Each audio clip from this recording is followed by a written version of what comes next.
Um,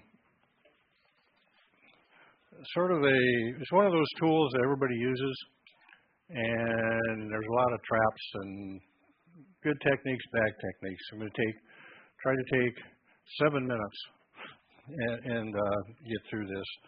We have a Makita slider, and it can be a pretty accurate tool if you use it right.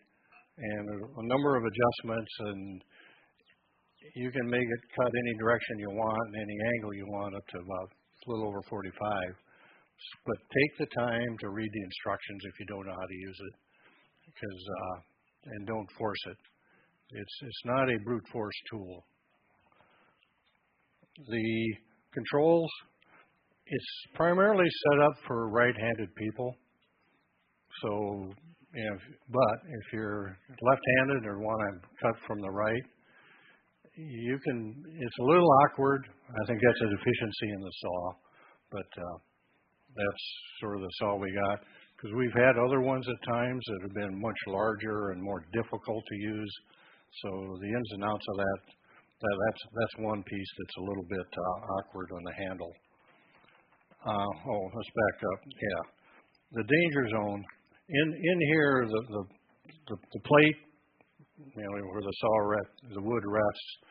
We've intentionally taken the extension fences off because those were causing us more problems than not. Unless you can get a piece of wood solid against that back fence, you have to clamp it. But the key, if you're going to get an accurate cross cut, is getting it solid against the back fence. If you can't do that, you have to look at other options. If you're going to try to break down a piece of wood, we have a wonderful tool here. It's called a jigsaw. If it's a rough wood that you can't get a square edge off the edge, this is the tool to use. It's out there right on the miter saw. Also,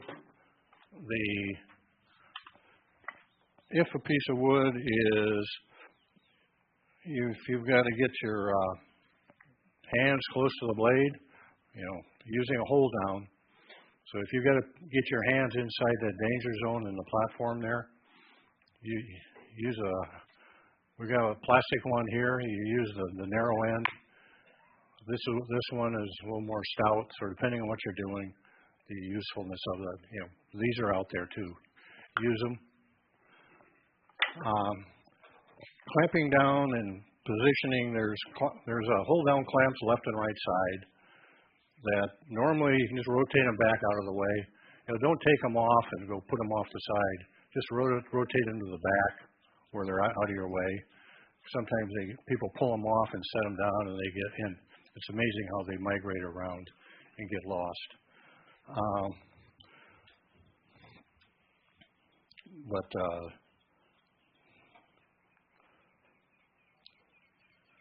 A miter saw can be a pretty accurate saw, not as accurate as a table saw, but one of the key things is not trying to force it. So, it's not a muscle thing or something you slam down or bang in or push hard. It's like any tool. If you're forcing it and having to muscle it, you're doing something wrong. Thick boards, making multiple cuts. When you start the saw, let it come up to speed. Bring it back and down and come through. When you're done, let it stop. Don't let it go and go bang up. You leave it down until the blade stops, because potentially that blade can catch a piece of wood as you're coming up, and bad things can happen. One of the keys is trying to push on the saw, because it runs this way on a cross cut, is pushing in line with the slide action. If you can torque it left and right and end up with a wonky cut. And it's amazing to me on the clearance thing where the blade drops through on the table, how wide that gets over time. You make one of those and it's a saw blade width. And over time, it gets up a quarter inch or more wide because people are torquing the slide action. So again, it's not you don't have to muscle it. We're looking at actually lowering the saw down another about 3 or 4 inches because for not everybody is tall like I am. We have some, oh yeah, Marty, Oling, sort of the standard. That's why we actually changed the saw out here a while back because the other one was just too awkward, too bulky. This one's better, and we lowered it and cleaned up the mounting to make it a little more usable, but it's still a work in progress. What else was on here? Safe operation. Don't force if the blade's bogging down and if you've got a thicker board, multiple cuts, like I said, letting a saw come up to speed before you jam it through. This isn't a chop bang. It's not a bang saw. It's a saw, and you can do yourself a great service or disservice depending on how you use it. Again, the hold down sticks. These are just a couple of Rockler bench cookies on a stick. So if you got one at home, it's easy to make. The gap in the fence in the back, keeping that slid together so it's close. If you kick it over and do an angle cut, you can cut that fence off in the back if you don't slide it off. In past saws, we've had people cut the aluminum fence off. So when you're doing something like that, make a dry pass. Just, be thoughtful about it.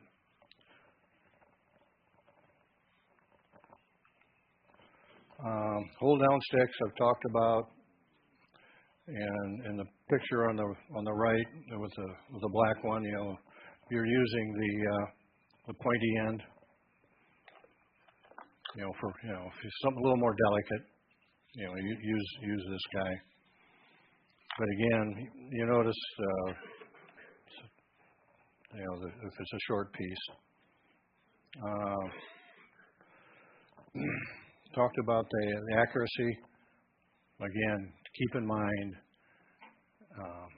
the more you force or muscling something, the less accurate you're going to be.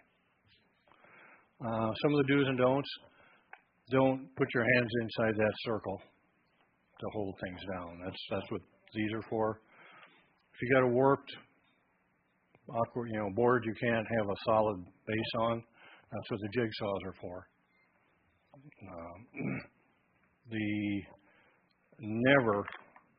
Never do this. Never cross your arms. Bring the saw down, and when you're done, let it stop. Raise it up. Don't let go. It will pop up and bang. And I ask shift supervisors if people are doing that to go have a discussion with somebody. That's abusing a tool. Let the blade stop.